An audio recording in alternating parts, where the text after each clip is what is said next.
Hi, I'm Nick, and this is my tutorial on how to do something important. So you're going to start out with a bunch of index cards. They need to be plain white index cards, no lines on them, or lines would be okay too. You're going to get these plain white index cards and you're going to put them in an array. You're going to stick them all together in a sort of random pattern. And you're going to draw a spiral that goes along all the index cards. You're going to paint on this spiral. You're going to paint green and red and yellow and orange, all these different colors all over the spiral. It's going to be a beautiful spiral that spirals out from the center, and now you have this beautiful piece of art, you have this beautiful spiral.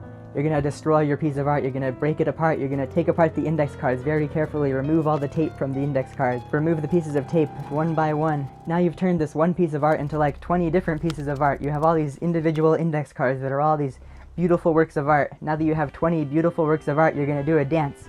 You're going to stand in front of a green screen and you're going to do a dance. You're going to dance around. It'll make sense in the end. Now that you've done your dance, you know that the party is really going to get started because you're going to keep working on the art. The dance is part of the art. The dance wasn't just a celebration. The dance is going to be incorporated into the art as well. Isn't that so exciting? So you have this array of individual index cards. You know what I see when I see lots of rectangles?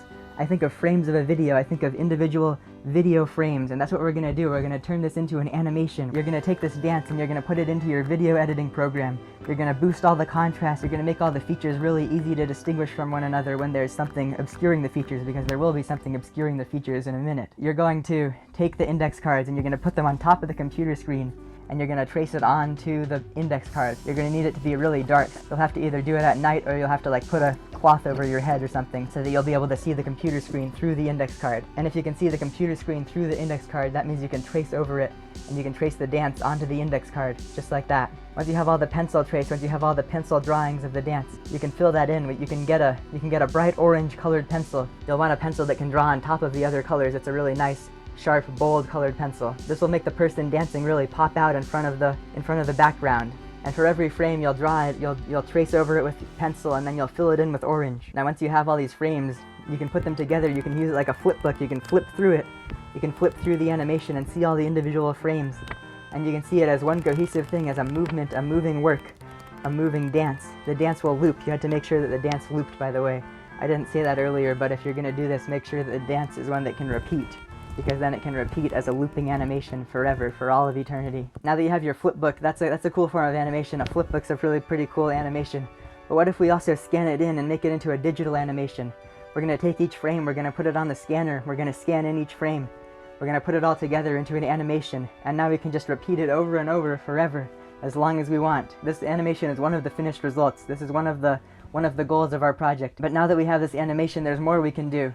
We can take these pieces, we have it all documented in the animation, we have all the pictures. So now we're going to put them back together into their original painting. We're going to use it like a puzzle. We're going to piece together every index card, back where it goes, back where it came from. And each index card is going to fit right next to all the other index cards.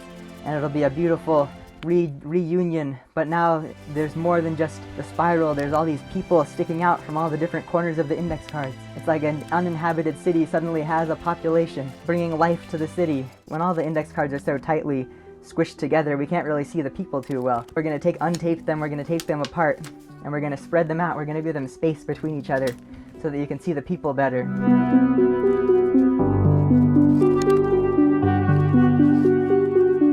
And now we have all these empty white gaps between the index cards. Those look kind of cool, but what if we fill them in? What if we fill them in with marker? What if we take some blue and purple markers and fill in all the gaps, fill in all the white, until we filled it all in and we have a new work of art, a brand new work of art that's different from the one we had before, that's different from the animation, that's different from the individual index cards. We had one piece of art, we had 20 pieces of art. It came all back together into one piece of art as the animation, and now it's a second piece of art. It's the original piece of art, but different, with the expanded out sections and all the people there.